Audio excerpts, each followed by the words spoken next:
A gregarious young man, just months away from his wedding day. He was always happy.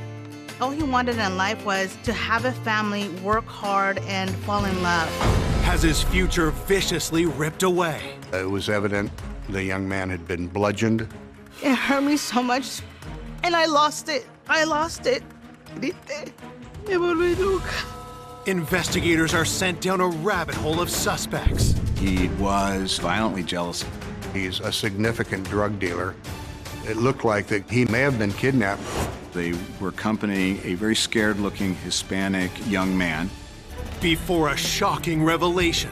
What he was describing was more like something off of a TV show. Turns the case on its head. What he did to us changed our life forever. It was a shock to all of us. It came as an absolute surprise. He had no remorse, he had no guilt.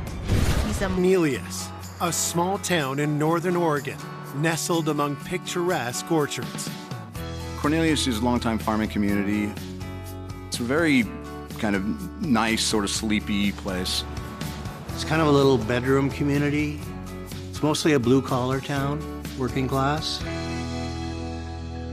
The calm of Cornelius is shaken one quiet morning with the reported disappearance of 20-year-old Gonzalo Pizano Guzman. That morning, my mom saw that Gonzalo's bed was made, like no one slept there. So she obviously got all concerned. He didn't come home last night. And then my mom tells me to go to the police station with Sol to report him missing. His fiancée, Sol, and his sister, Juana, had been actively looking for him that day. That morning, the family contacted his place of employment. He had not shown up for work. The family was extremely distraught by this disappearance. He doesn't miss work without calling in. They couldn't reach him by pager or by telephone. And we're all freaking out because this is not who he is and what he does. It's so odd, it's not normal. We learned that Saul had seen Gonzalo the night before. They had visited with each other until about 9:15 that evening, and Saul reported seeing him leaving in his car alone, headed home. But he did not return home last night. To aid the detectives, Saul provides a description of what Gonzalo was wearing when she last saw him. He had on an athletic top with some numbers on it, and specifically 2 gold chains. While Juana and Saul speak with police, other family members frantically look for Gonzalo. We all went different ways in our cars, driving around just to see if we found his car. We were trying to look for anything. My dad thought, maybe he got in an accident. We were desperate. We just wanted a clue.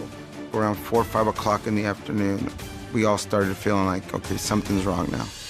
On the outskirts of town, Gonzalo's father makes a disturbing discovery. My dad spotted the car in an empty field. When he saw the car, the white car, he knew right away that was Gonzalo's car. He found the car burned up. He rushed to the car, opened up the car, and didn't find any body. So once that happened, it was just nuts. Where's he at? Did he get kidnapped? Is he dead? It was even worse.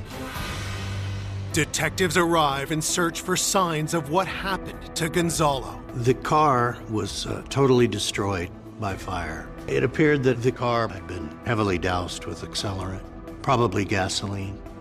Somebody was clearly trying to cover up evidence from inside that vehicle. There was no evidence of any body. There were zip ties found near the car. As far as the scene was concerned, it yielded minimal clues. As the car had been burned completely, the chances of DNA or blood or fingerprints were greatly reduced. Later that afternoon, another chilling discovery is made, just 11 miles away. A citizen had seen something that looked like a dead body in the ditch on her road. The body was found about a 15-20-minute drive from where the burned car was. This young man matched both the physical description, the clothing, and the jewelry. At this point, there was no doubt that this was Gonzalo. It was clearly a homicide. There was evidence of bullet wounds on the body and what appeared to be repeated knife blows to the heart We also discovered some injuries to the back of the head, and it was evident the young man had been bludgeoned. It was apparent that he died a violent death. We felt almost immediately that this was very personal in nature. There was no phone and there was no wallet at the scene, but he still had his jewelry with him, which were gold. So the thought of this being a robbery was off the table pretty quickly. There was another motive here. There were zip ties found near the body, and they matched the zip ties from the scene of the car. One of the things that went through my head was, had someone brought zip ties to restrain Gonzalo? We also located 4 spent casings from a .40 caliber semi-automatic pistol. After finishing up at the crime scene, police are faced with the difficult task of delivering the devastating news to Gonzalo's family. The police came early in the morning. I opened the door and they told me, "We found your brother, but unfortunately he's dead." I was in shock. Grité, me volví loca. Y yo gritaba, y gritaba, y gritaba. I heard my mom screaming. It was something I never want to hear again. It's not even a scream. It's a pain so deep that only moms know what that is. I found out that he was murdered. And I lost it. I lost it. Era gritar, llorar. Algo tan fuerte que todavía de mi mente no se ha acabado. To know that such an amazing person was taken away, he didn't deserve to die that way. Bottom line is, I don't have my brother anymore. Born in Mexico in 1979, Gonzalo had a playful spirit. He loved to dance, he loved music, always a smile, always caring, and always joking around with people. Gonzalo era un muchacho alegre y llegaba, me abrazaba y siempre quería bailar conmigo. When the family moved to the United States in 1989, outgoing Gonzalo settled in quickly. He was very charming. He was really good looking. He was popular with the girls. So he was always asked to be in quinceañeras, which is a traditional, party for us Mexicans when you turn 15. In 1998, Gonzalo met Marisol Mora at a party, and the teenagers quickly fell in love. De que estaba muy enamorado de Marisol. Marisol era el amor de su vida de Gonzalo. Era todo para él. Todo. It was that genuine love and happiness. There was a light in him. He was a completely different person, a happy, full person. All he wanted in life was to have a family, work hard, and fall in love. After a whirlwind romance, Gonzalo proposed to Marisol. So the wedding was set to be in September. That was just a couple of months after he was murdered. We have a big family, so it was going to be a big deal. But instead of a wedding, Gonzalo's loved ones are left heartbroken and grieving. While his family plans a funeral, detectives are digging into the work of this homicide case. This case was puzzling. There really didn't seem to be a strong motive as to why this young man was murdered. Everything was going good in his life. He was responsible. He wasn't involved in gangs. He's just very well liked, very upbeat, and just a trustworthy young man. It was really difficult. There were still so many unanswered questions, and we had no definitive leads as to who would have caused this or who we were looking for. The fact that there was still a killer out there, to me, it was very ominous. This is very grim. We needed to really look into who was responsible for this. Coming up, investigators uncover a menacing grudge. He held an extreme dislike for Gonzalo. He was determined to have Gonzalo killed. The knife wounds directed at the heart did speak of extreme animosity. And leads them to discover a web of alarming secrets and lies. She wasn't in love with Gonzalo, and he wasn't in love with her. She admitted it was all a lie. He saw skinheads in the vehicle. And that's when we really started to think something was wrong. Before the truth blindsides everyone. I was like in shock. It was so senseless. It was so senseless. Police are investigating the vicious murder of 20-year-old Gonzalo Pizano Guzman. Wanting more details about his last known movements, detectives speak to his fiancée, Sol. She described in detail how Gonzalo had come to her house on the night of the 6th, that they sat out front on the porch. They were discussing their plans for the upcoming wedding and going over a guest list. She stated that following the conversation that he left around 9 o'clock. She stated while they were sitting on the porch that her cousin Jaime and a friend Eddie were playing in the garage of the house, apparently shooting baskets. That led us to believe that these two young fellows may have been the last known persons to see Gonzalo alive. So it was important that we interview them. Investigators bring Jaime and Eddie into the sheriff's office. During the interview, both stated that they had to get to work that night and approached Gonzalo as he was getting in his car and asked if they could get a ride. They were running late for work. They worked on a janitorial crew run by Saul's brother, Raphael. They had to be at work in Hillsboro at the Hawthorne Farms Fitness Center at 10 o'clock. They said Raphael picked them up and took them to work at the athletic club, and that eventually they got off at about 4:30 in the morning. The fact that they both gave the same statement actually provided themselves an alibi. They did not offer any conflict that they had with Gonzalo. They indicated that they had no reason to hurt him. To corroborate Jaime and Eddie's alibi, police speak to their boss, Saul's brother, Raphael. We interviewed him at his house. He was very cooperative, very smooth, very polite, had his own business, a young entrepreneur. Raphael was an incredibly self-possessed 19-year-old. He had created a janitorial service. Although he was very young, had a very good contract, had his own cleaning company, and appeared to be very successful. Detectives ask him to confirm Jaime and Eddie's story. He confirmed that he had picked them up at Eddie's house and drove them to work. He confirmed their story that they had worked cleaning the health club that night. He said that he was at the athletic club until about 4 in the morning. So Raphael, in effect, corroborates Eddie and Jaime's version of events on the night of the 6th. So we kind of set them aside.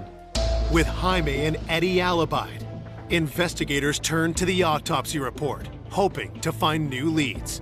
It became very apparent just how violently he had died. The medical examiner did find 3 blunt force blows to his skull. The autopsy also showed that he had been shot 5 times. And then he had also been stabbed 5 times, very brutally, in the area of the heart. The close cluster of the knife wounds directed at the heart did speak of extreme animosity, some violent emotion. The gunshot wounds made it appear that his hands were up in a defensive gesture. Gonzalo was likely pleading for some measure of mercy, and ultimately, none was to be had. The autopsy report also determines that Gonzalo's death occurred around 10 p.m. With the findings in hand, investigators now turn to Gonzalo's workplace, searching for possible suspects. We interviewed his supervisor. Gonzalo's boss described him as reliable, steady worker, punctual. As detectives dig deeper, they learn about a startling new side to Gonzalo. It appeared that he had a relationship with one of the security guards that worked there. Gonzalo's boss did tell us there may have been some possible involvement between the security guard, Bobette, and Gonzalo. So we needed to look into it. We needed to interview her. Police bring Bobette, Gonzalo's alleged girlfriend, in for questioning. She was very upset about his death. She was very emotional, very distraught about finding out that Gonzalo had been murdered, and ultimately disclosed that, in fact, she had had a very intimate relationship with Gonzalo for a couple months. But she made it very clear she wasn't in love with Gonzalo, and he wasn't in love with her. Bobette described her relationship with Gonzalo as kind of a fling. It was kept secret. She understood that he was engaged to be married, but it crossed our minds that maybe Bobette's feelings were stronger than she let on. Maybe she did not want this wedding to go forward. The wedding was planned for September, only a few months away. Police asked Gonzalo's coworker about her movements on the day of the murder. Bobette had been at several different locations that day, running errands, and she had receipts to support that. So she was ruled out as a suspect. But while Bobette's cleared of suspicion, she hands detectives a crucial tip. Bobette mentioned an ex-boyfriend named Oscar Rodriguez. She told us Oscar was quite jealous. He was extraordinarily jealous, apparently had been violently jealous in the past. About 4 days before the murder, Oscar had found out about her relationship with Gonzalo. He became infuriated and began accusing her of cheating on him. That could be a motive for Gonzalo's murder, so Oscar became a lead suspect. Only 2 days into the investigation of the vicious murder of Gonzalo Pizano Guzman, police discover he was involved with his coworker, Bobette. Now she's pointed the finger at her jealous ex, Oscar Rodriguez. She speculated that maybe he had something to do with it. We looked into him. He had a criminal history. He'd been pretty extensively involved in gangs at that point in his life, and he was well known to the local police. Very much an impulsive young man that was also involved in drug activity and drug use. Bobette told us that this was a relationship she had to escape from. She personally felt threatened by his presence and his behavior. And she was very worried that perhaps he was the one that took some action towards Gonzalo. Investigators uncover a troubling detail about Oscar's life. It was discovered that Oscar Rodriguez's mother lived right next door to the victim's family. The investigation kind of perked up as far as focusing in on Oscar, given the fact that he had such access to Gonzalo. Detective suspicion grows further when they speak to Oscar himself. When Oscar Rodriguez was interviewed, he lied to us and told us he had not had any contact at all with Bobette and didn't really know anything about what was going on.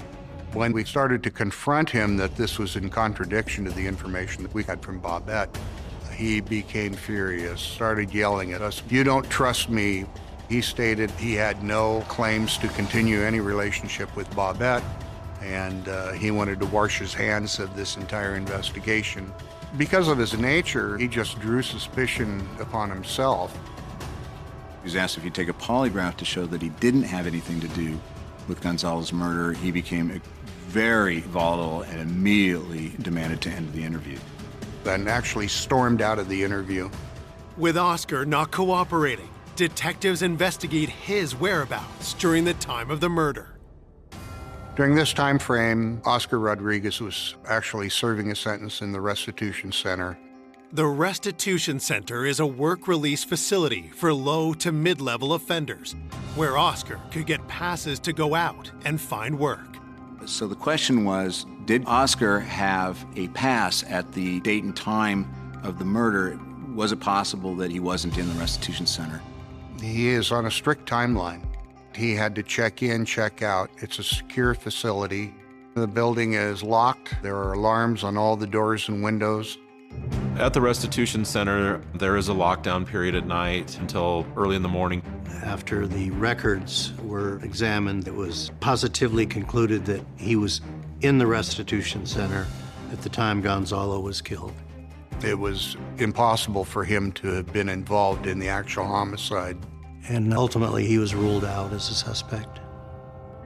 It's been a week since the murder, and the investigation is no closer to finding a suspect. Meanwhile, the family prepares to bury their beloved Gonzalo. It was really hard on everybody. My mom decided she wanted to take him to Mexico. He was buried over there, and we all stayed for a while trying to grieve together as a family and process what had just happened to our family. My mom was just devastated. It hurt me so much to lose Gonzalo. I was grieving deeply. I was in denial. I was in my own world. And I don't even know how I got by. While the family grieves in Mexico, the community of Cornelius is feeling on edge. There wasn't a quick arrest within a couple days or a week. This caused concern in the community because no one knew who did it. Searching for new leads, detectives turn to the public.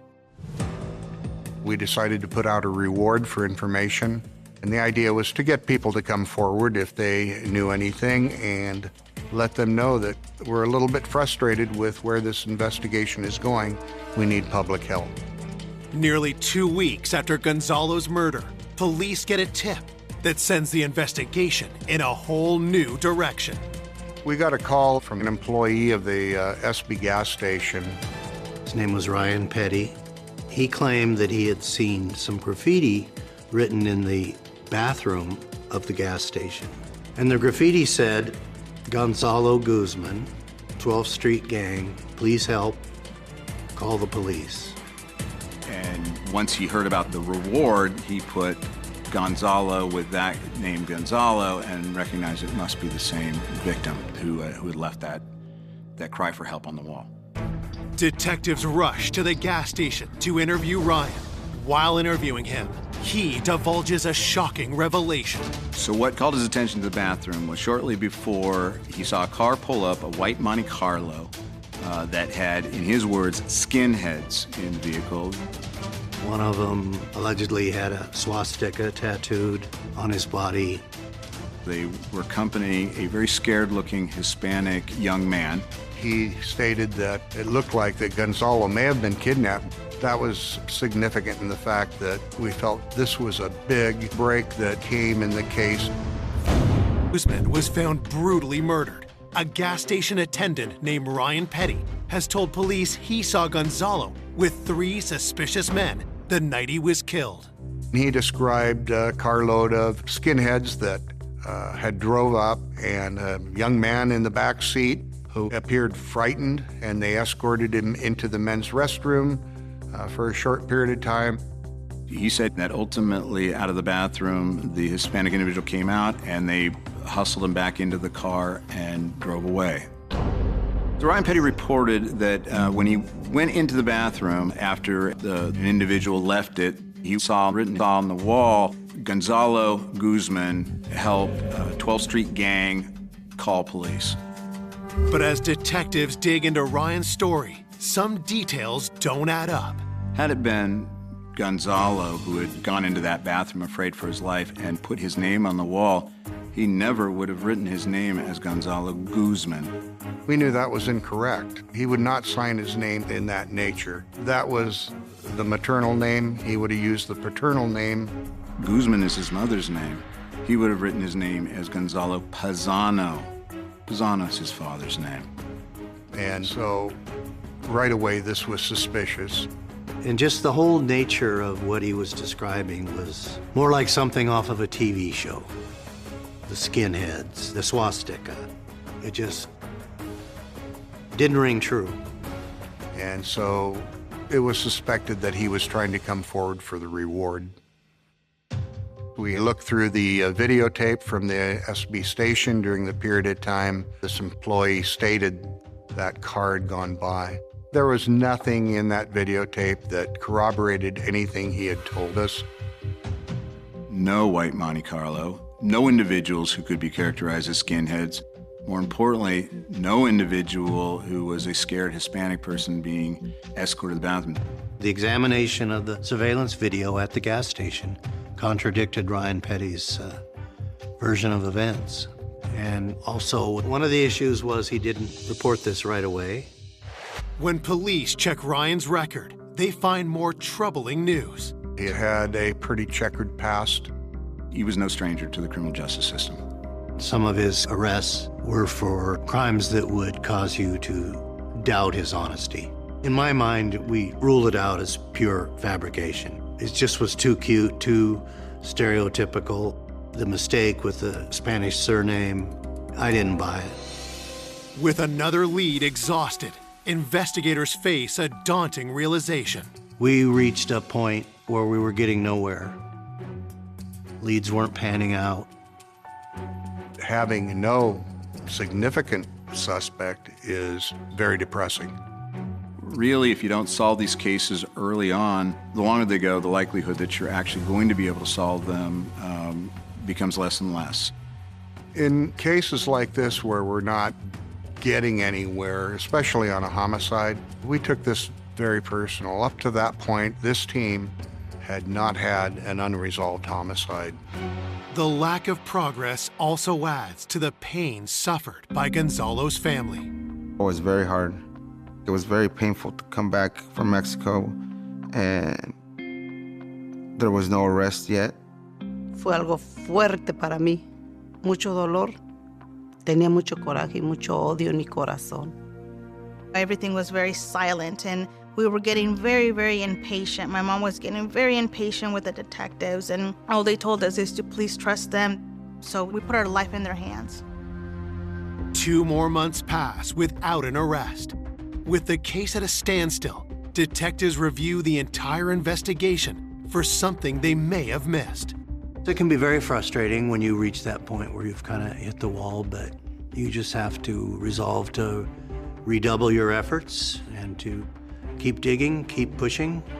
It was time to go back and look over everybody one more time. We knew that Eddie and Jaime were the last people to see Gonzalo at Saul's house the night of the murder. Even though they'd been interviewed and gave a pretty good account of their activity that night, their boss, Raphael, provided an alibi for them. We wanted to be sure. So at this stage is when we asked them to take a polygraph. But when we began to ask them to take a polygraph, they started dodging and weaving. For some reason, they began to balk, and this threw a red flag as to why they weren't coming forward. Again, these are the last 2 people to see Gonzalo alive. And now they're getting cold feet about taking a polygraph exam. And that's when we really started to think something was wrong. Detectives keep the pressure on Jaime and Eddie, and on September 14th, Eddie comes in for his polygraph.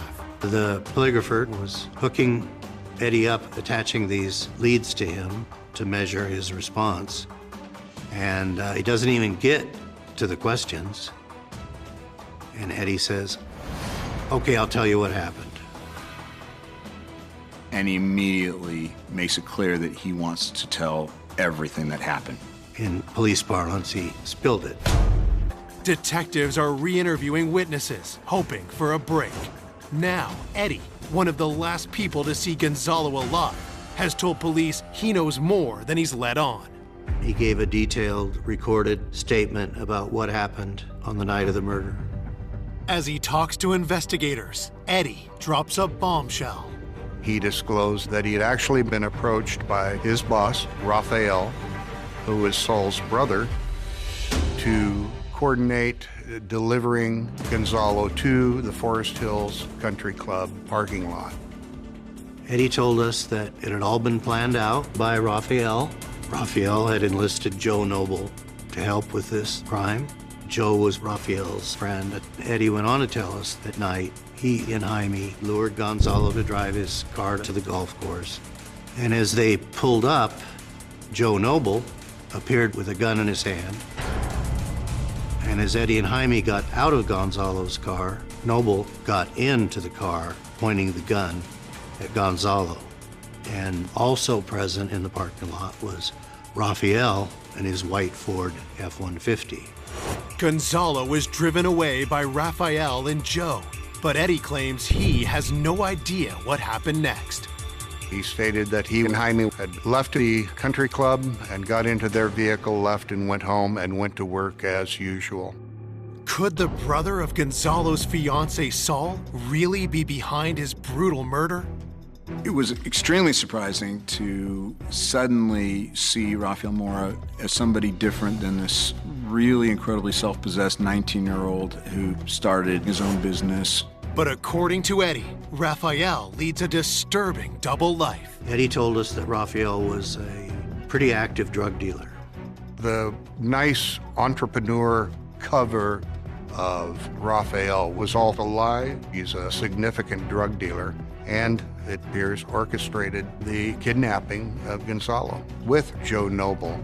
This completely surprised me. Rafael did appear, at least on the surface, to be legit, and now he's not who we thought he was. It was a shock to all of us. The one thing detectives still need to know is why Rafael would want to kill his future brother-in-law. Up to that point in time, there was nothing to link him. There was no motive that anybody could speak of. Investigators first turned their attention to Joe Noble, suspecting he may have been taking orders from Rafael. Joe Noble was known as a small-time criminal. An informant told us he was very concerned about a .40 caliber pistol he had sold to Joe Noble.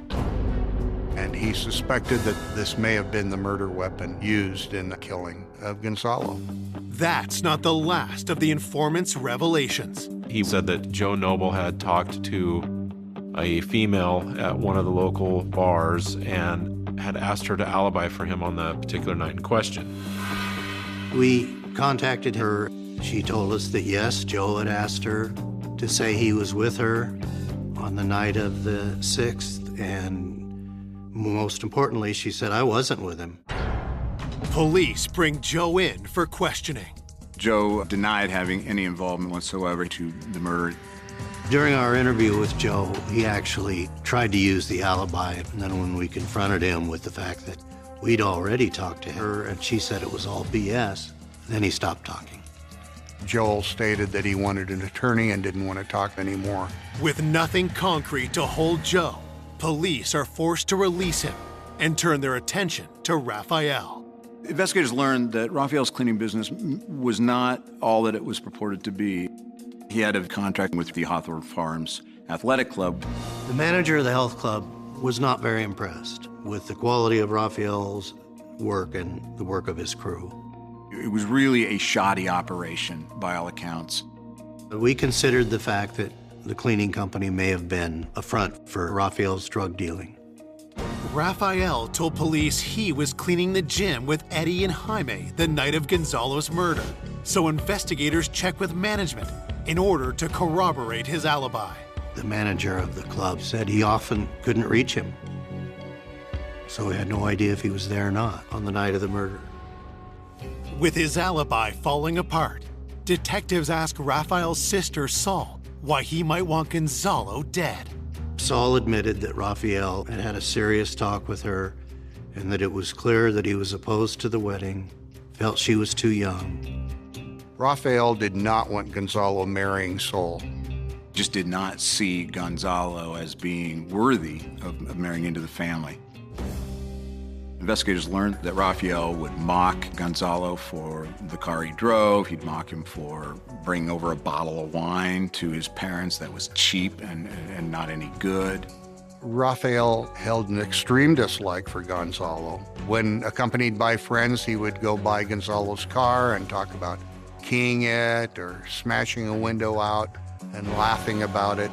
With the evidence against Rafael stacking up, police are ready to bring him in for an interview. But there's just one setback. He disappeared. At this point, it's become pretty apparent that Rafael's got something to hide. When you put it all together, there was probable cause to arrest him. With a warrant for Rafael's arrest, police initiate a manhunt. He had a girlfriend named Sandy Montez. We found him hiding at his girlfriend's house. He had dyed his hair orange, and it was obvious that he had done it to try to change his identity.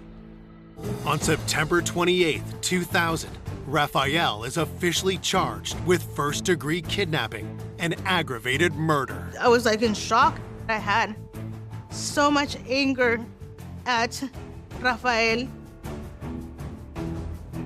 It's an anger I can't explain.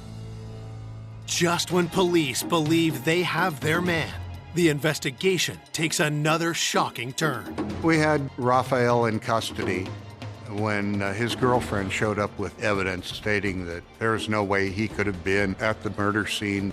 This raised some obvious concerns. Could it be possible that Raphael was not involved in Gonzalo's murder? It came as an absolute surprise. Rafael Mora in the death of his sister's fiancé, Gonzalo Pizano Guzman. But now, Raphael's girlfriend, Cindy, claims she has an alibi for him on the night of the murder.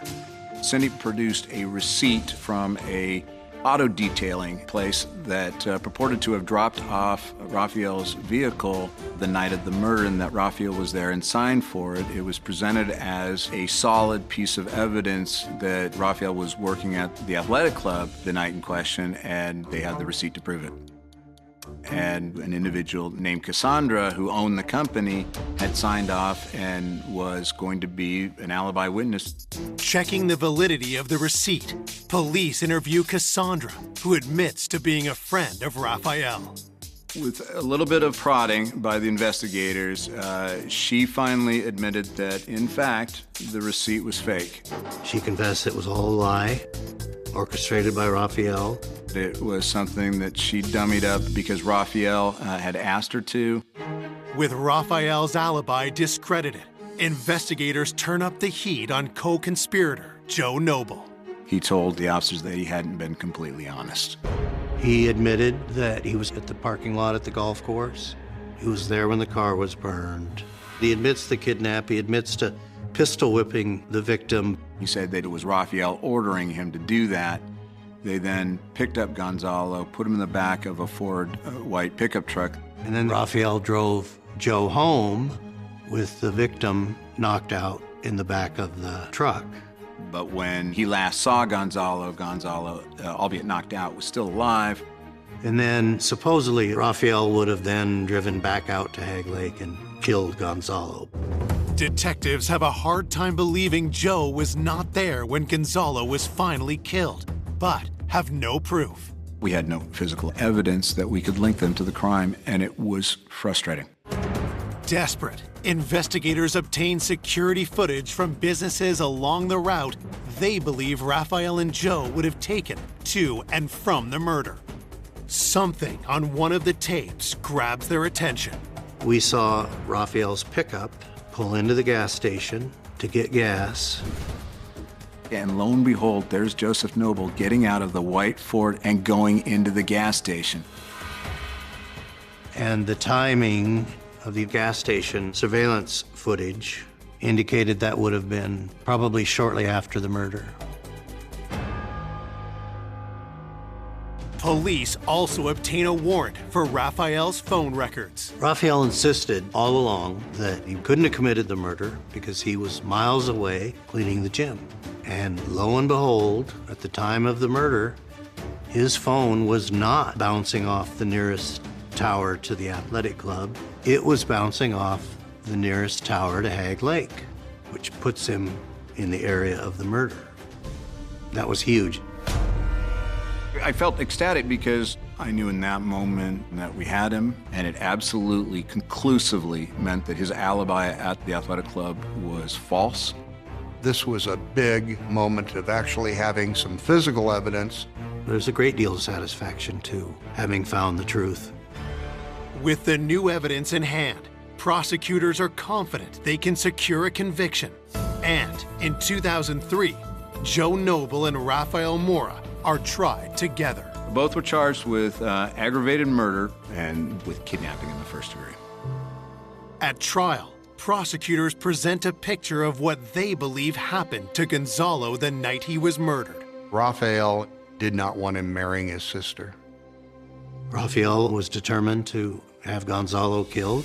And so he hatched a plan to get Gonzalo out to the golf course. Lured Gonzalo out there with Eddie and Jaime. After getting out of the car, Gonzalo was beat and pistol whipped and thrown into the back seat of the pickup. Raphael or Joe then set the car on fire and they proceeded to Hag Lake. They drove to an isolated spot. Gonzalo got out of the car. The gun was pointed at him. We believe that he was shot multiple times by Joe, and that Raphael was the one that wanted to get the final word in and stabbed him multiple times in the heart. On the stand, a witness reveals Raphael bragged to him about the murder. That Gonzalo was begging for his life, that Gonzalo was promising that he would stop the relationship with Saul, that he would move to Mexico. Mató a mi hijo de esa manera tan cruel. Gonzalo no se merecía esa muerte tan fuerte, nada más para que no se casara con Marisol. No one deserves to be killed that way. No one. It was so senseless. It was so senseless. On April 28, 2003, the jury finds Raphael and Joe guilty of Gonzalo's murder. Joe was sentenced to life with a possibility of parole after 25 years. Raphael was sentenced to straight life, no possibility of parole. After 5 years in prison, Raphael appeals his conviction, arguing ineffective counsel. The judge decided that this case should go back to trial, which was a shock to all of us. Ultimately, a decision was made to allow Raphael to plead to manslaughter in the first degree. Raphael's sentence is reduced to 25 years and 10 months. With time served, he will be eligible for early release in 2024. He had no remorse. He had no guilt. He's a monster. What he did to us changed our life forever. He destroyed us. Even after everything they've endured, Gonzalo's family remains inspired by his memory. Yo lloré por muchos años, mucho tiempo, y un día yo lo soñé. Yo estoy bien, Mada. No llores por mí. Yo estoy muy bien. Y yo lo miré riéndose y me dijo que ya no llorara por él, que él estaba bien, que él estaba bien. In Fairfax County, Virginia, police find a decomposed body, but have no report of a crime. In Fort Myers, Florida, a killer confesses to a grisly crime, but the police cannot find a body. A serial killer may go free unless police find the evidence to put him behind bars.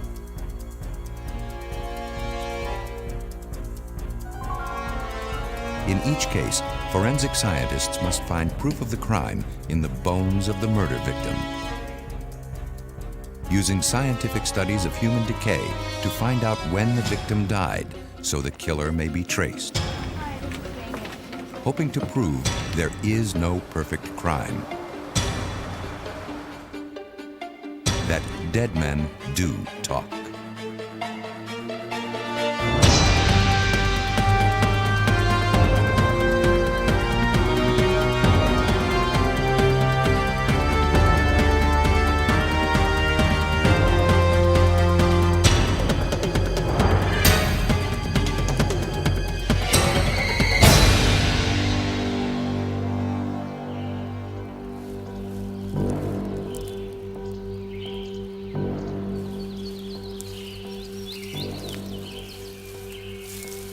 December 1993.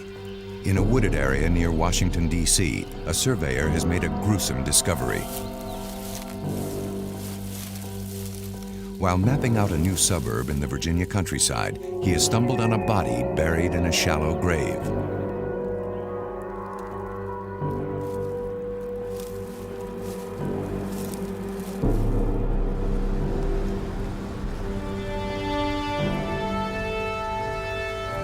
Officers from the Fairfax County Police Department arrive at the secluded area where the body had been found.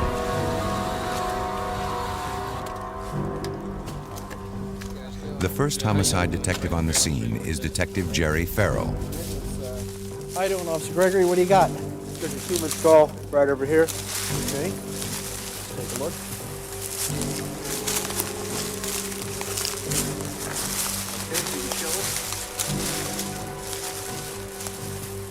The police assume it's a homicide. But there are no immediate clues to help identify the victim. And Lieutenant Wilson, if he's there, you want to take a look?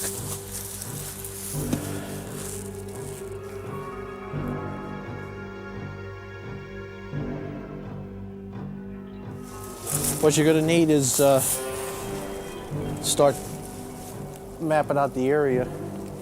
Secure this area here, and then we're going to need at least 50-foot area perimeter set up around this one.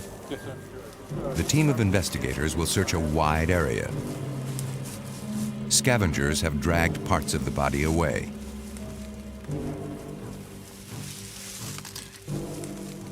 The police meticulously document the position of the body with photographs, sketches, and notes.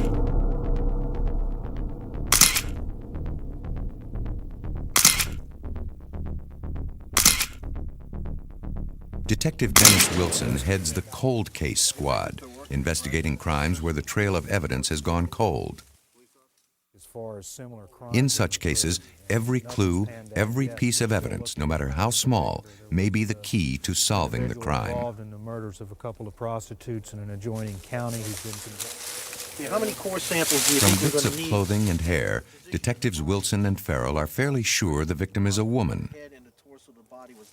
Since decomposition often leaves fatty residues, the officers take soil samples near the body.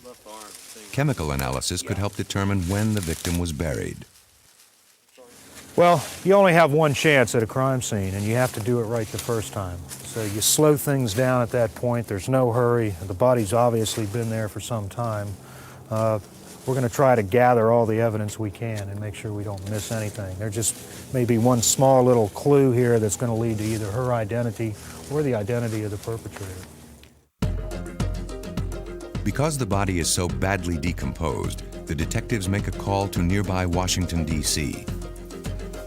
Dr. Douglas Owsley of the Smithsonian Institution is an anthropologist whose specialty is identifying human remains, from soldiers who died in the Civil War to the modern-day victims of homicide.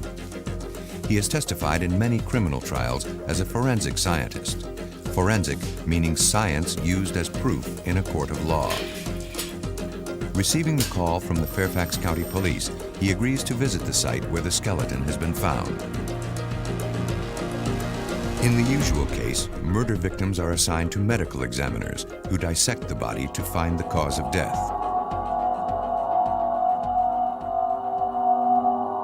But medical examiners are accustomed to dealing with fresh bodies.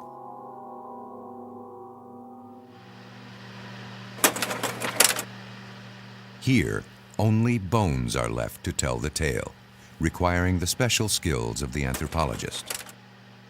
It takes 3 days of careful excavation to take the body from the ground.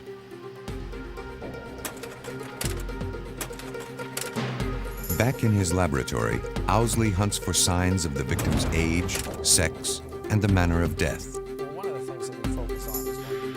It is immediately apparent that the victim is female.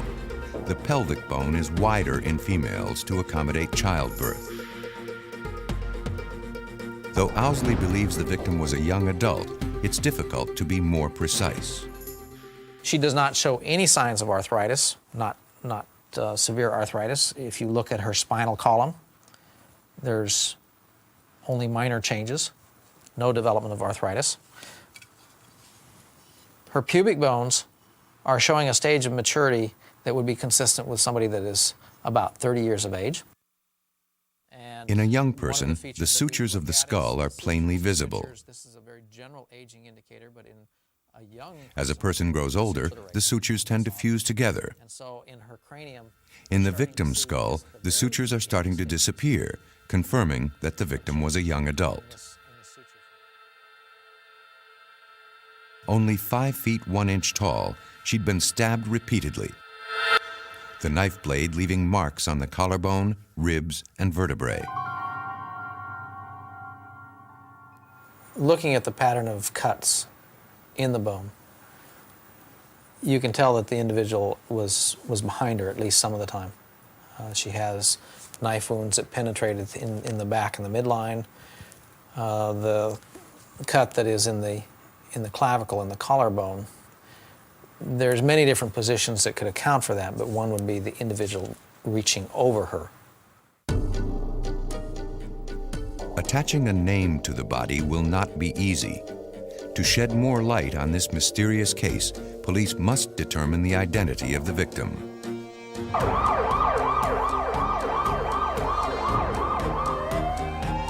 In Fort Myers, Florida, police will have the opposite problem. A crime without a body. 911, what is your emergency? Yeah. Okay, one moment, sir. Betty, I have a man on the phone advised he just murdered someone. In a police communications center in Fort Myers, Florida, a 911 call will lead to the discovery of a grisly crime dating to 1989. 911, what is your emergency? I'd like to report a homicide on Piney Road. A murder, where did it happen? I'm only calling in because I should confess to what I did. And you did it? Yeah. The caller reports a murder he has recently committed. Why did you do that? I don't know. That's normal everything. He says he's thought of turning himself in, but hasn't decided yet. Turn yourself in? I'm thinking about it. All right, are you going to wait there for us? The 911 call is traced to a shopping center phone booth. The operator tries to keep the killer on the line, while a message goes out to police units in the area. Lake County 2, 11-1, 1065, a possible signal 5 at Coral Gate Shopping Center. Orange Grove and Pondella. Orange Grove and Pondella.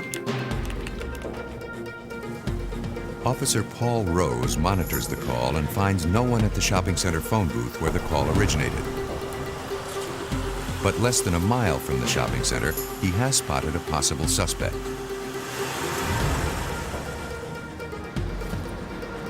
The suspect had been walking hurriedly at the side of the road, away from the direction of the shopping center.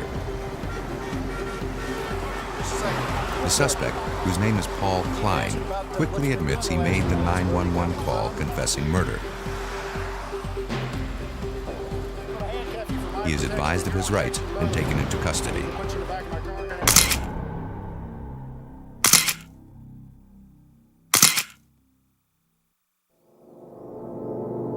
The previous night, he'd broken into a house and strangled an elderly woman on the couch where she lay. There is no sign of anything missing. Robbery had not been the motive. Lieutenant Jeff Taylor, entering the house, found the victim just as Klein had described her. But he would soon find out that she had not been Klein's first victim. Klein related to me that he heard voices, and the voices made him to become angry. And every time he became angry, he had to kill someone. And when he said that, it indicated to me that perhaps there were other victims also. And I asked him at that time if he had killed before, and he said yes, twice. Klein had murdered one other woman in a trailer some months before. But his first victim had been a friend named Danny Webster, killed a year and a half earlier in August 1989.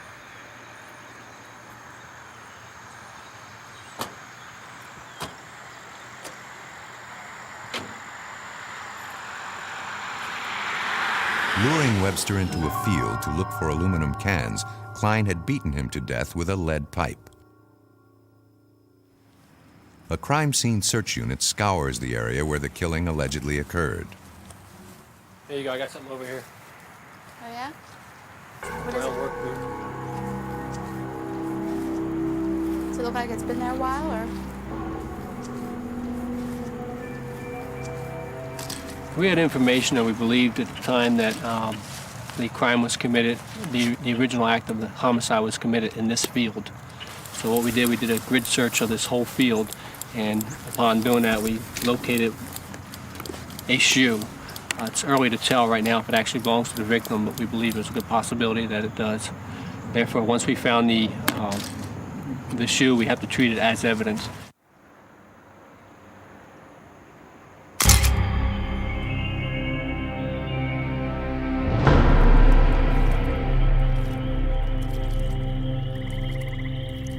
According to Klein's confession, he had returned to the scene of the crime 3 days after the murder.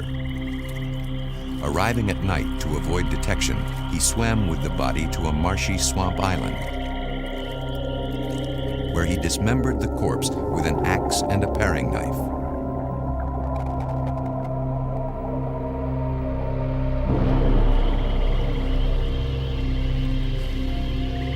After disposing of Webster's body so thoroughly and getting away with his crime for a year and a half, Klein has now decided to confess.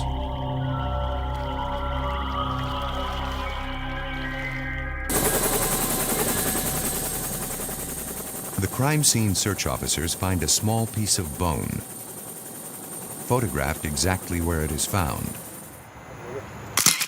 But they will not find a body. Without a body, police do not have enough evidence to convict. Detective Jack Schell interrogated Klein under tight security. Klein had once bent a stop sign with his bare hands. We needed a positive identification of the body. Although we had somebody telling us who they killed and that they killed them, we still have to prove who was killed, how they were killed, and when they were killed to the best we can. It's the corpus delicti, the body of the crime. We have to be able to establish that, yes, this person died and that this person did it. I guess I must have actually hit him about, I don't know, maybe more than 200 times. I'm not sure. I just kept whacking at everything. I hit him in the legs, the arms, everywhere I could get. Face. Just his head region was more where I actually hit more than anything. But that was after he was already dead too. I just kept hitting. Klein's confession by itself is not enough to prove the case beyond a reasonable doubt. The police must find the body. Klein pointed out the marshy island where he says he left the dismembered corpse. But even if police can find it, it will be hard to identify after a year and a half in the swamp.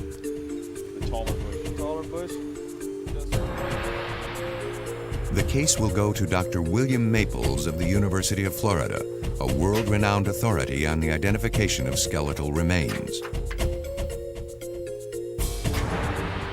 In 1991, he led the team that exhumed the bones of President Zachary Taylor, who died mysteriously in 1850. Some historians say Taylor was poisoned, making him, not Abraham Lincoln, the first American president to be assassinated. After testing the dead president's hair and fingernails for poison, Dr. Maples laid the body and the assassin theories to rest. In the case of Paul Klein, it is immediately clear to Maples he is dealing with a possible psychopath totally unaffected by death. Well, bodies in Florida tend to bloat very rapidly. Florida is known for its sunshine and good weather, especially in the area of Fort Myers where this took place.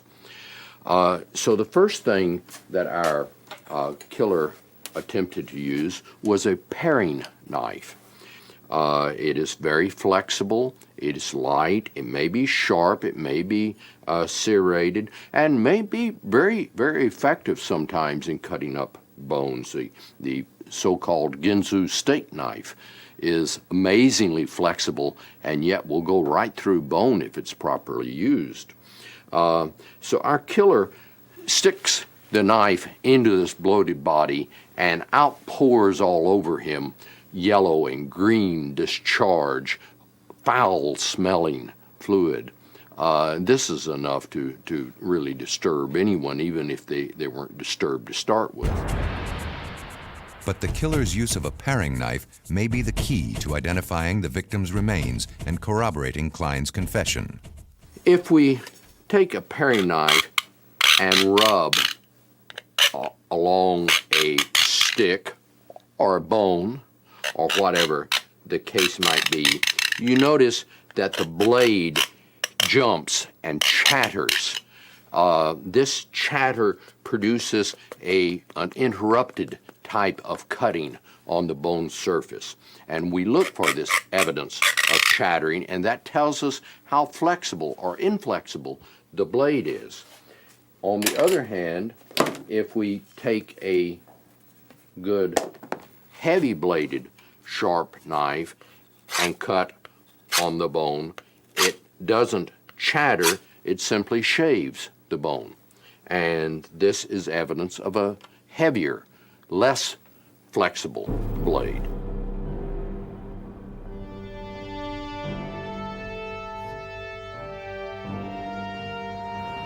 Crime scene search officers arrive at the island where Klein left the dismembered body.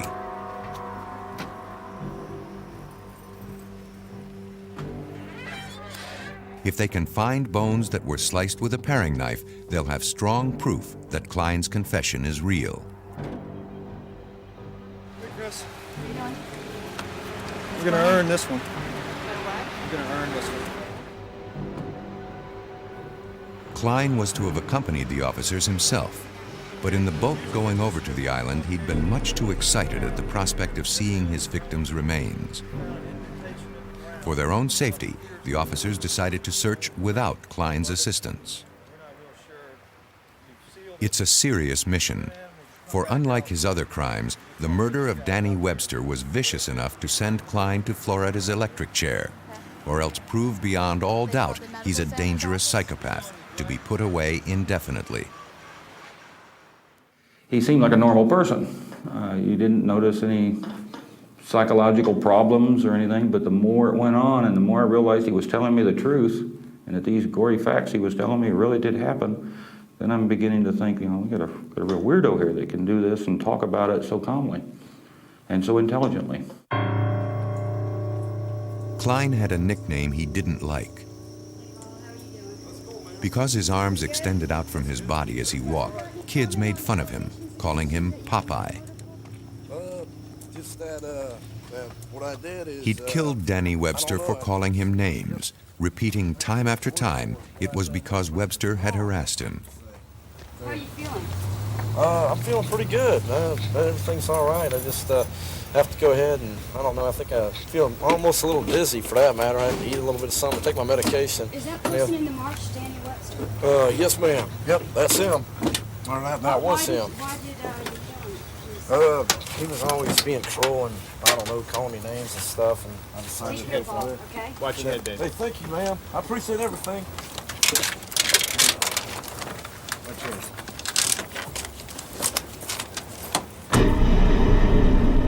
The island where Klein left the body is partially submerged and subject to changing tides. The logistics of finding evidence are very difficult.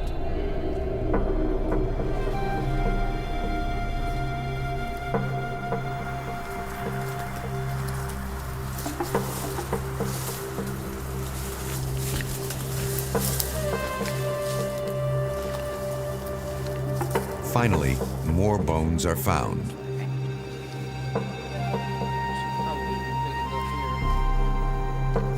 The body is in pieces, just as Klein had said.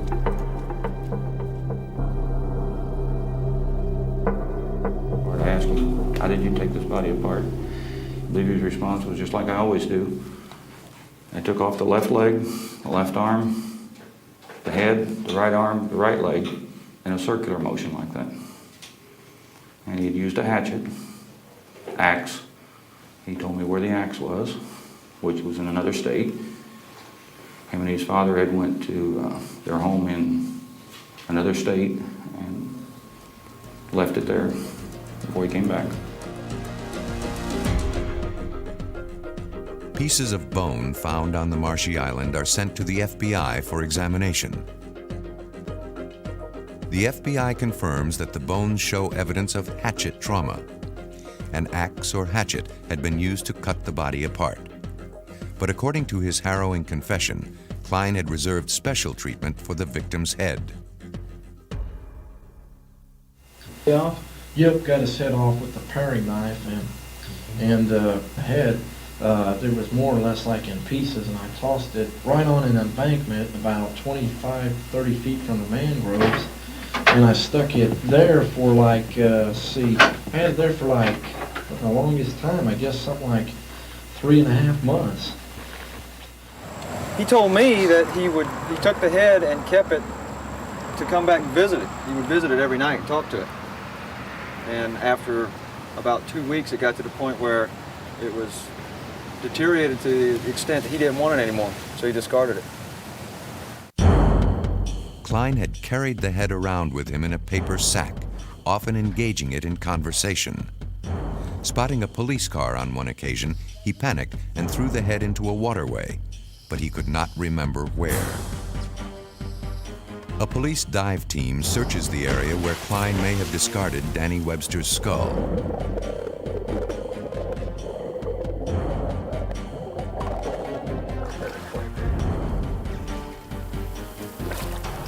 It is an area of murky waters, frequented by alligators. They find nothing but coconuts. Unless the head is found, it may be impossible to identify the remains as those of Danny Webster. Here, as in suburban Virginia, the police must team up with science to bring a killer to justice.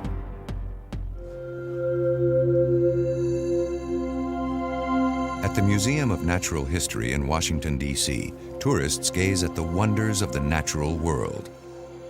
They are unaware that a few feet away, a storage area holds the unnatural work of a vicious killer. Police in Fairfax County, Virginia, have called on forensic scientist Doug Owsley to help identify the victim of a brutal homicide.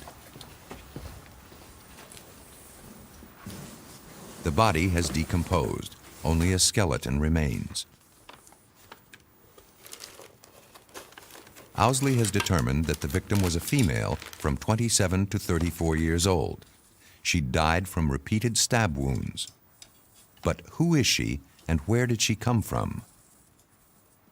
When you're working with police cases and working on problems of human identification, often when the remains come into the laboratory or when you're involved in the recovery, the identification follows very quickly. There's someone that's missing, there are records that can be obtained, dental records or medical records that you can compare against, and you can get that person identified within a very short period of time. Okay. All right. Well, if we can help, let's try.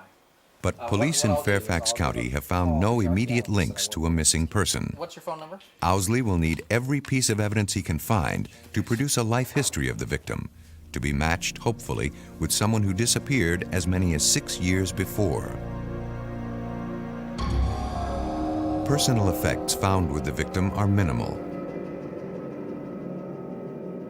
An inexpensive hair clip, a hair pick. Her blue jeans had rotted away. Her synthetic underwear remained. Lightweight sandals indicate that the crime was committed in warm weather. Her hair was a light brown color, as determined from analysis of hair found at the site. We know that her fingernails were painted from fingernails that were recovered at the site. It was a dark glossy pink in color. So there's a lot of details. On the earrings found near the body is a fragment of human tissue. The metal of the earring had protected it from bacterial decay. The earrings are included in sketches distributed nationwide. Slowly, painfully, the haunting details of the victim's life are coming into focus. In the spinal column are signs of trauma.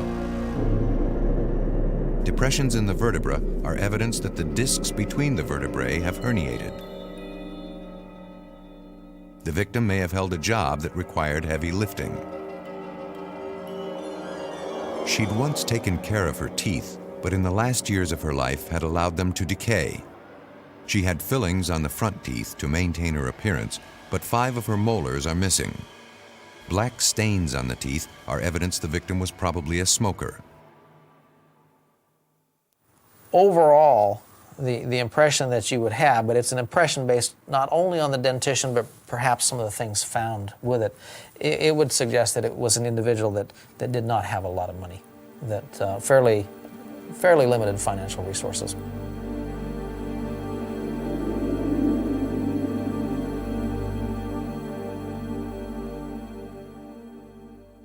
The information gleaned by Owsley is passed on to the Fairfax County Police Department, where Detective Bruce Guth heads the homicide branch. In our jurisdiction, many of the murders are committed by people who know the victim. In the normal case, once the victim is known, the police will talk to neighbors and relatives about the victim's lifestyle, who her friends were, and her enemies. A chain of evidence often will lead to the guilty party. In this case, we don't know the identity, so it makes it difficult to really go much further till we know who it is.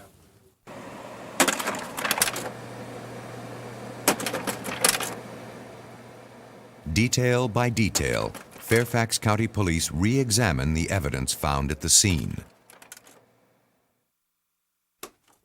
A sketch of what the victim may have looked like is distributed to police across the country, along with other details of the case. Even though this case is 2 years old, I'm still actively pursuing leads that have occurred. I receive inquiries approximately 2 to 3 a month. Just recently, I received one from Philadelphia, New York City, and Ohio. Despite the continuing efforts of the Fairfax County Police, there is no matchup of the murder victim with a missing person. To facilitate the search for the victim's identity, Doug Owsley provides data for a second composite sketch using an FBI computer program. When you look at a skull and you're trying to assess what this individual looked like, the basic form is going to be defined by the skull itself. In relation to that, then you take into consideration the clothing that's found, for instance, because the clothing helps you gain an idea as to the size, the weight of the individual, for instance. Starting with an image of the skull, the computer adds successive layers of detail. Markers indicate the probable thickness of facial tissue. The measurements are based on population studies of similar age and gender. Hair found at the scene, along with the plastic hair clip and hair pick, suggest a possible hairstyle. The victim had an overbite, a gap in her front teeth, and a cosmetic filling. Since these features would have been visible in life, the victim is shown smiling in the final illustration. But despite the pains taken to create a lifelike image, there is still no response when the image is published nationwide. Part of the problem, the police are still unsure when the murder occurred. When discovered in 1993, the bones had been dry. The flesh had long since rotted away. You'd have to say that it would be at least a year and a half before that this could have happened. But in reality, I think it could extend back further in time. And so if we take the maximum range, one of the things found in a pocket was a quarter that dates to 1980. So looking at the time frame, we're in terms of the extremes, probably talking between 1991 and 1980. The problem of dating murder victims found long after the crime has occurred may soon have an answer. At a body farm in Tennessee, an unusual study is underway, using the volunteered flesh and bones of the dead. In Fairfax County, Virginia, police continue their search for clues to identify a woman found in the Washington suburbs. In Fort Myers, Florida, a confessed serial killer has led police to a headless body, barely identifiable as human. In both cases, work done at the Tennessee Anthropology Research Facility, or TARF, will prove invaluable. Its director is Dr. William Bass, a forensic anthropologist at the University of Tennessee in Knoxville. His expertise is the human skeleton. An individual who'd been dead about 10 days found out on the edge of the railroad. When a person is recently dead, morphological features such as prints on the fingers and palms can help with identification. When these features are gone and only the bones remain, the case is one for forensic anthropology. Bass's facility receives on average 1 body a week for identification. Parts of Tennessee have become a dumping ground for murder victims. We don't think of the interstates as being avenues of crime, but they're absolute avenues of crime. So you can kidnap somebody in Chicago. You can come down I-75, which comes down through Cincinnati, through Lexington, Kentucky, into Tennessee. The first real area that you get to on I-75 going toward Florida that is really rural is Tennessee. And we get a lot of bodies thrown out there. With so many bodies, Bass has invented a boxing system for storage. Every skeleton gets his own box. So you want to box them because if you don't, they will get lost, they will get dirty. On the shelves surrounding him are over 2,000 skeletons sent to Bass's facility by medical examiners around the state. With the help of graduate students, Bass assists the police in determining the sex, race, and other identifying characteristics of unclaimed bodies. But in doing his work, Bass became acutely aware there were no reliable statistics on rates of human decay.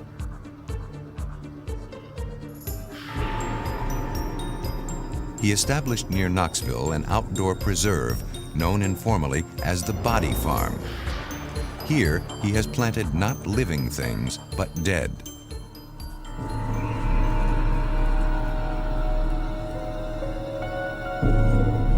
Human bodies left in the open to decompose. It's an experiment that will tell him how bodily decomposition is affected by weather, climate, and the degree of exposure to the elements. This is a body that we're studying the effects of the covering of the body that the maggots leave. This body has been outside for a year. Maggots have eaten its inside away, but left some of the skin for protection. Maggots don't like sunlight, and what they do is they leave this as an umbrella to protect themselves from the sun. And so you get bodies like this that will have the covering on them holding the bones together, although there are no internal organs left there at all. The specimens used for Bass's experiments come from two basic sources: those who have donated their bodies to science and unclaimed bodies sent to the facility by medical examiners. After the bodies have lain in the open to decompose, they are brought back to the laboratory for analysis. Dissection will tell how their exposure to the elements has affected their skin, bones, and tissue. These statistics will then aid police departments in determining how long a newly discovered homicide victim has been dead. To keep out intruders with morbid curiosities, security guards keep the body farm under tight surveillance. Bass has attempted to duplicate all the common ways in which killers dispose of their victims.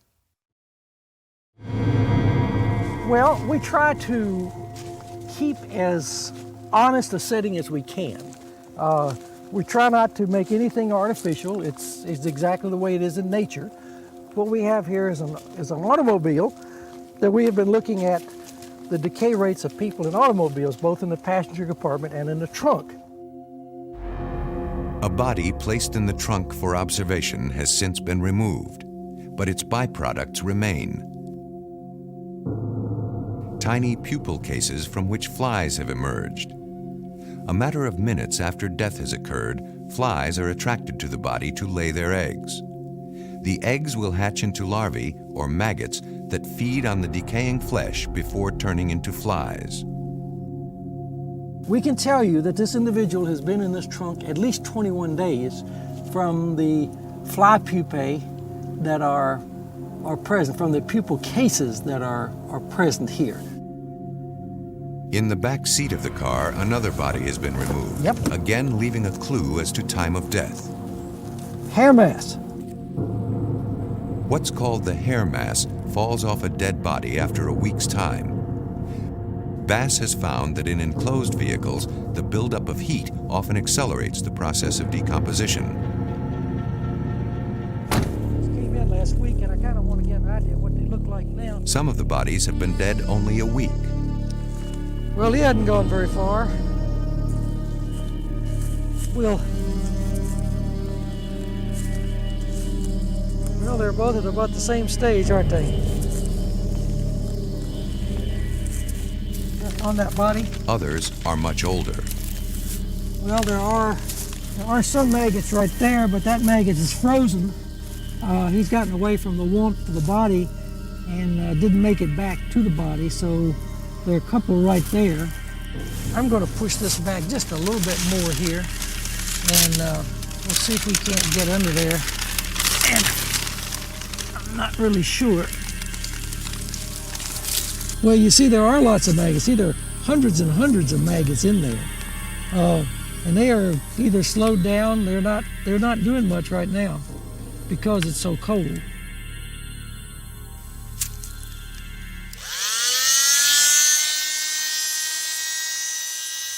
Each month, Bass sends bone and hair samples to the FBI for analysis. The samples come from a number of different specimens in a variety of locales within the farm. The FBI will study how time, exposure to the elements, and the environment in which a body is found may alter its DNA. You can do DNA analysis on the maggots, and they will produce the same DNA. If the individual has been on drugs, the maggots will pick up those drugs. You can tell from analysis of the maggot. Also, the volatile fatty acids, which are the goo that you see there, those are what are called the volatile fatty acids that leach out of bodies. Now, we've been able to take this material and analyze that and determine the length of time since death up to about 2 years. In other parts of the facility, bodies lie in coffins above ground. Drainage tubes allow the testing of fluids and air samples without opening the coffin lid. This is... Nearby, bodies are buried in coffins 6 feet underground, with a culvert allowing access. Here, Bass and his associates study how subterranean burial affects the rate of decay. Since killers have been known to dismember their victims and scatter them around, another area is set aside for body parts. It is not always an exact science, but Dr. Bass's work, the first of its kind, will help the police with murder victims found long after the crime.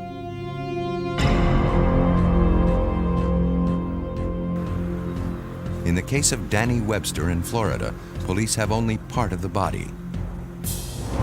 The killer has done a thorough job of dismembering and scattering the remains. Filling in the grisly details of murder and mutilation will be the job of forensic science. At the Lee County Sheriff's Office in Fort Myers, Florida, Paul Klein has confessed to the murder of Danny Webster. But the killer has carved up the body and disposed of its head. The few bones found on a marshy island are 1.5 years old. It may be impossible to prove beyond a reasonable doubt they are the bones of Danny Webster. Klein had been relentless in attempting to conceal his crime. Before decapitating the body, he had pulled out the teeth, knowing they're often used to identify the victim.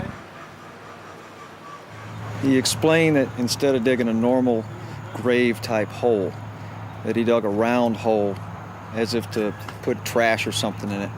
He set the victim down in it, buttocks first, and shoved him into the hole by his shoulders. When he didn't go in all the way, he jumped up and down on the body until he was able to get it deep enough into the hole that he thought he had it hidden. Then he pulled weeds and dirt over it and laid on his belly, and his words were, slithered back into the water like a big gator and swam back home. Is Klein a psychopath, or is he a man who has plotted and planned the perfect crime? Okay, a perfect crime. Let's think, how about Jimmy Hoffa? How far have we gotten on Jimmy Hoffa solving? We don't even know where he is. How can we solve the crime if we don't know where he is? You see, so somebody's already thought of this and said, if you leave the body, it's a good chance you're going to be caught. because there's all these hair and fiber sections of the FBI and the forensic anthropologists of the world all over. All my colleagues were out there trying to figure this out. But if you don't have a body, how do you know you've got a crime, you say? Detective Harry executed a search warrant at Klein's apartment. It was soon apparent Klein may have learned the techniques of killing from books. We found probably every true life murder story that was ever written, like Son of Sam, The Hillside Strangler. It was just book after book after book. From sparse remains, forensic science must identify the body of Danny Webster. If not, the case may be lost. In order to corroborate Klein's confession and make the case hold up in court, anthropologist William Maples will try to determine the age, sex, and race of the partial skeleton. This is the shaft of the bone. This is the epiphysis, the end of the bone. And they start from separate origins in a child. And they slowly change shape. As the epiphyses reach the end of their growth, they become fused to the shafts of bone. On the bones in this case, fusion is not yet complete. Maples is able to put the age of the victim between 17 and 23, the same age as Danny Webster. Determining sex is almost always a matter of studying the pelvic bones, narrower in males than females. The victim in this case was clearly a male. But determining race will be more difficult, especially with the head missing. Dr. Maples uses the femur or thigh bone to distinguish Caucasian and black. In a Caucasian, the femur is bowed enough to allow his knuckle to pass under. In the case of a black individual, the shaft tends to be much flatter and straighter, and there is no anterior bowing. The amount of curvature in the femur clearly indicated to me that we were dealing with a white male. Finally, Maples examines the bones for evidence of the chatter marks that a paring knife would leave if used to dismember the body. Killers, by and large, aren't stupid enough to use paring knives, so we don't have a lot of evidence of that. But the results are positive. By the end of his examination, Maples has conclusive proof that the bones match the description of Danny Webster. The necessary corroboration of Klein's confession is in place. For Lieutenant Jeff Taylor, the case is closed.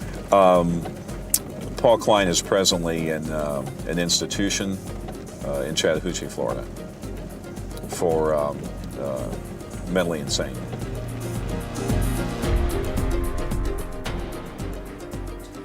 But in Fairfax County, Virginia, police have a tougher problem.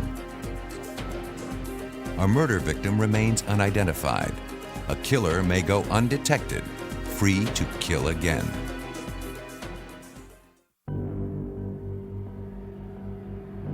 More than 2 years have passed since the discovery of a female body in the Virginia countryside near Washington, D.C.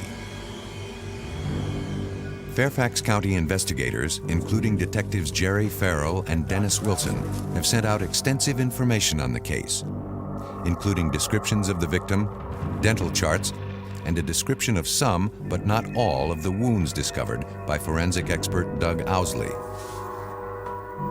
Persons have been known to confess crimes they did not commit, having learned the details of the crime from public sources. By withholding certain information, the police can be sure when a confession is fabricated or genuine. All right, this is going to be the cut right here. Far from having a confession, police in Fairfax County, after 2 years of searching missing person files, still do not know who the victim is.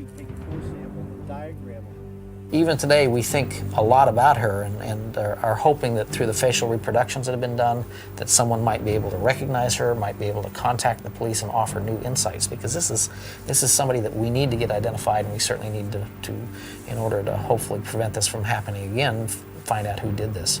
We've sent hundreds of leads out, hundreds of posters. We're going to probably revise this again at least once or twice a year. We try to cover it on the TV stations, the media. We try to get the newspapers interested to run the picture. We run not only the artist renditions, but we also run pictures of the clothing. This is no way a case that's just sitting on a shelf and nothing being done. With a growing population and more people on the move, many crimes may never be solved. Victims like the one found in Fairfax County, her friends and relatives unaware of her death, may remain unidentified, her killer free to kill again. I think that homicide investigations are getting a little more difficult. The national trend is more stranger-on-stranger murders, as in past years it was family members, domestic kind of murders. Nationally, there's more stranger murders. And forensics becomes a very important part of the investigation. Was this the work of a serial killer? Doug Owsley believes not. The body was buried in haste, the killer lacking the tools to dismember it so it would never be found. Serial killers, like Florida's Paul Klein, are far more efficient. You don't gain necessarily that same sort of sophistication in this case. Certainly it led to a tragic end, but in terms of accomplishing what he set out to do, he was much less prepared. On the other hand, he was able to take someone's life, and he's been able to get away with it all these years, and so there's just some piece that we haven't been able to put together to get on his trail yet. Despite the obstacles to solving the case, detectives in Fairfax County have not given up. Somebody sooner or later is going to talk about this. That's one of the premises of a cold case squad, that relationships are changing and Technology's changing, things are becoming more advanced. I'm optimistic that this case could get solved. We keep working at it, chipping away at it. Eventually, it's gonna unfold. Oh yeah, I'm optimistic. Believe we're going to do it. Sometimes things just take a little bit longer. That's all. William Maples, for one, believes that few killers escape detection. No, of course not. They don't play by our rules. They will take chances, do things that we wouldn't do. They just don't play by the rules. And that's helpful to us because that means that they make a lot of mistakes. And by taking chances, they invariably end up getting caught. Thrill is a big element in that. And thrill means that they're taking chances. And God love them. The more chances they take, the more chances we have of catching them.